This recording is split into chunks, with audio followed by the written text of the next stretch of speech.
We in the information age, but really what that means, it's oversaturated, like podcasts in the rap scene. It's confusing. Whether you going live or you zooming, you ain't on the same page till you read what the room thinks, and the room thinks too many words, and every word is personal. And when it's in type, it's even worse. You misunderstood? That's just how it works. So I'm a hypocrite, just like the rest of the earth. And racists think you hate them, so they gotta hate you first. Miscegenation, it's a crime. The melting pot is an urn. They want us normal and ignorable, kindling to burn.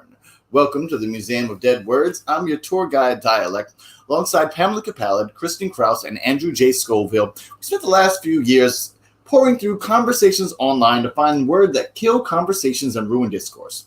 We dub these words dead and have been infiltrating art galleries, co-working spaces, cafes, even places like Steve TV to show how these words died and why that matters. In the online series, we'll be spending a week with each word, with Blueprints in Progress on Tuesdays, where we get deep into how a word dies, that's today. And on Thursdays, with the main event, will be a collaboration between artists around the world to share their experiences with these words. If you know a word or phrase that has died or may be in danger, please go to museumofdeadwords.com, drop it in the dead word bucket, share it in chat right now, or DM me, find me, send carrier pigeon, some kind of something, I'm available. A little about the museum. We opened when your mouths did, and thanks to the generous contribution of billions of donors like you, we've been able to identify and catalog a growing list of words that have fallen into disuse. In the English language, it's kind of hard to tell when a word has stopped working. Being English, these words tend to colonize conversations and then just sit there, letting tone and context do all the work. Sometimes these words die, and it takes generations for anybody to notice. These words are dangerous, as words only become weapons when they cease to function as tools and their wits get sharper in direct proportion to the dulling of their meaning. Some words are landmines, seemingly innocuous but explosive. Others are a cudgel, a proverbial foreign object to interrupt the competition. The fourth word that we are entering in our Museum of Dead Words is normal. Born circa 1500, died somewhere in the 1980s. It meant typical, common, from the late Latin normalis, in conformity with real.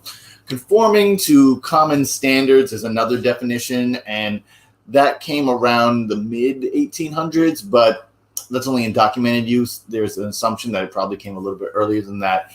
Funny enough, before the 19th century, normal wasn't really ever used to describe people. Normal comes from math, actually. It refers to something standing at a right angle, perpendicular.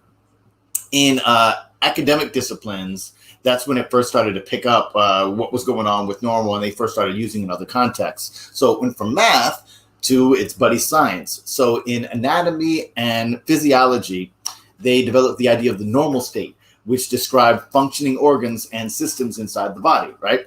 So for these cats, normal state was used to describe bodies and organs that were perfect or ideal. You've often heard those as definitions of normal. Perfect and ideal, which, normal thinking they're functioning, but organs are kind of like Chris Rock's definition of cops, right? They can't just be functioning, they have to be ideal or else they're not working. So ideal was placed on the idea of normal when we talked about these organs, right? Okay, so when you talk about this, the way they developed the idea of what was normal, what was perfect, what was ideal, was actually through the opposite. And you'll find when it comes to things like normal, we often identify these things through the opposite. It was through what is abnormal, what is wrong. So then we looked at normal as the perfect state, the natural state, but the only way we knew how to get to normal is to find everything that was wrong and fix it. With our organs, with our bodies, I get it. That makes sense. So then we come to 1835-ish, and there's a guy named Adolphe Quetelet. See if I'm pronouncing your name right. And he had this idea about normal. I'm going to throw up a picture. Look at him. And he had this idea about normal and applying it to not just math and not just science, but to take the statistical analysis and applying it to human beings. He was a very important European statistical thinker, and he had this idea of the average man, right? And he had this plan to gather massive amounts of statistical data about a given population and calculate the mean, the most commonly occurring set of features like, height, weight, eye color, and qualities like that, intelligence, morality, and create this as an average man, a model for society, kind of a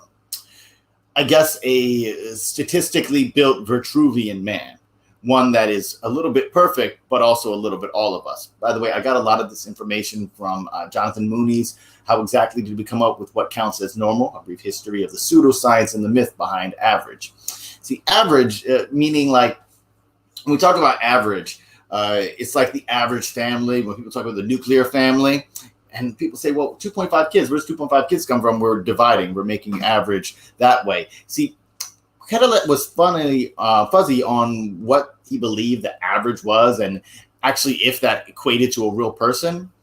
He talked about it like a statistical abstraction, but then he got into the idea that there were types of people. And this is where things get a little bit messy. This is where normal gets a little bit messy. He talked about features, I think Scottish soldiers, which of course, Scottish soldiers were having features of beauty and trustworthiness and something that you would like in a person, as opposed to darker features, which didn't. But that's a running theme in all of the stuff that we're talking about when it comes to these words. You see, he believed that the average person, the real person, the statistical mean, the normal person was perfect and beautiful. And this is how A's in school becomes the expectation. Not average, not the mean, not even the mode or most commonly occurring. In fact, oftentimes the highest quality is the least commonly occurring. But it becomes the expectation because it's that which wins. It's the thing that we see in the story. It's the odds that are overcome. Odds are never succumbed to unless it's a preface to it being overcome. Normal is meant to be doable, even though we throw the trappings of the undoable on it. The really interesting thing about it is how it came into our common discourse is stats were kind of cool. In the Victorian era, it was popular and cool to talk about statistics, and they brought that into talking about people. So it was basically math slang. It was hip to be square. And as we approached 1900, we got into this cat, Emile Durkheim. And Emile Durkheim, throw up this cat on the John too. I'm feeling very picture-y today. Emile Durkheim wrote The Rules of Sociological Method. And with that, they talked about normal versus pathological, and it was a lot about the criminality of it. So a lot of criminologists at the time, they had this idea that criminality was a hereditary pathological state, like a person can be a criminal. Funny enough, one of the last words that I cut from the original version of the museum is criminal, because in certain instances, I believe as an adjective, criminal activity, criminal intent, that's a really useful word. But as a noun, criminal as a person, as implicated by criminologists of the time, I don't think it's a really useful thing, because that's not an existing state. But these guys were, saying that it was. Durkheim contradicted the view. He said that crime was an inevitable factor of society. The abnormal, the aberration, the thing that is different, was a necessary counterpart to the normal. It's the thing that facilitated change and social progress. Now, if you've been jamming with us here at the Blueprints for Progress, you've been noticing that we talk a lot about change and the appearance of change. And one of the really rough ideas behind normal is that things can be normalized as long as there is an appearance of change without actually changing. A little bit of trigger warning for my LGBTQ folks. There is a meme I want to share about how folks feel about being gay and also being normal. Gay people I respect. Acts like a normal human being. Look, right off the bat. Has a personality. Doesn't force upon you the fact that they're gay. Literally, we'll talk about that word a little bit later, is a normal person, again, that you can be friends with. Just pleadings of stuff that they want. Gay people they do not respect. Sexuality is the focal point of their existence. Rainbow flag everywhere and not limited to profile picture, clothing, and jewelry. Man, a lot of details. Complains about straight people consistently. Dresses like a clown to show the world how gay they are. In other words, it's okay to be different. It's normal to be different as long as I don't ever get to see it. As long as I don't ever have to deal with it. As long as it's not in my world, then everything can be normal and we can be all right. This gets even more insidious. The idea of normal being inevitable means that if being gay is normal and you were afraid of that, it's a really scary thing, because it means that it could come to your house. It could come to your family. it could take you out. This is where the word normal has been created to exclude people that are different, to also exclude people who may ask you to act, believe, and live differently. Normal creates the ability to conform and not stand out.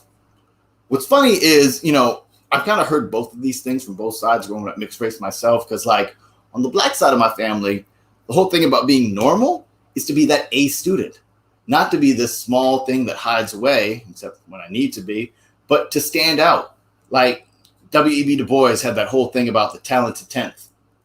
And the idea that exceptionalism is going to make things better for us has always been a part of where the minority community has been, whether it's black folks, whether it's Latinos, where I hear immigrants from every different race and background and creed. They always talk about how the one shining light, the one exception, the one who does better than everyone else, the one who beats the odds is the standard bearer.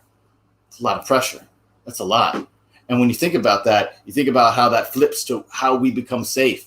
We have to create superhuman efforts to create safety. And that's how we create normalness. Because if it's not normal, it's not safe. It's like a jump scare in a horror movie. It's surprising. We can't allow surprises. Surprises aren't normal. So we have to use superhuman methods to take care of these superhuman fears that we have. And the thing that's really scary about that is, I don't know if y'all know about America, but we really love favoring offense over defense. What is the phrase? The best defense is a good offense. So when brave folks get together, the normal, beautiful, masculine, perfect, symmetrical, all right angles, perpendicular people get together to deal with the weak will always be exterminated. The weak will always be ostracized. The weak will always be taken out. The weak will never have assistance because there is no empathy for those that are not normal, those that are deformed, those that are smaller, those that are smarter, those that have anything to do with caring about other people. Empathy is not normal. So with normal being this terrifying, powerful word, how did it die? It died somewhere around the 80s when our media flipped from, and I don't want to get too much into the whole Leave It to Beaver type of aesthetic, but when we lost a little bit of that vibe of the Leave It to Beaver and the everyone wanting to fit in, and the exceptions became the rule. The exceptions became interesting again. Like when we talk about the exceptions being interesting, it's a very problematic film itself, but nerd becoming a word that people would embrace. The 80s and the 90s were a time of people starting to embrace the slurs that were thrown against them, the negative stereotypes and images that were put against them. When folks would say wild stuff in the 80s, like, I don't see color, people developed strategies and ways to talk about, hey, if you don't see color, then you're not seeing me and you're not seeing people. We realized that empathy is something that we can all have and we can all share. And if it's something that we can all have and we can all share, and we can create an agreed upon activity, then we can recreate normal. Once again, like throughout its entire history, normal has been defined by the absence of it. In the past, aristocrats have used normal as a cudgel, a way to beat people down, shame them, exclude them, and punish them for not fitting into society or conforming to society's needs, generally those being that are the most powerful with the most voice. And lately, what has happened is after the death of normal, we realize the acceptance of the exceptional only comes when we stop thinking of each other as exceptions. We make everything normal. It's kind of like the inverse of what happened to hypocrites. And if everything is normal, and we can define the things that are not normal by the things that harm us and hurt us, we can excise that and have a little something that works for all of us.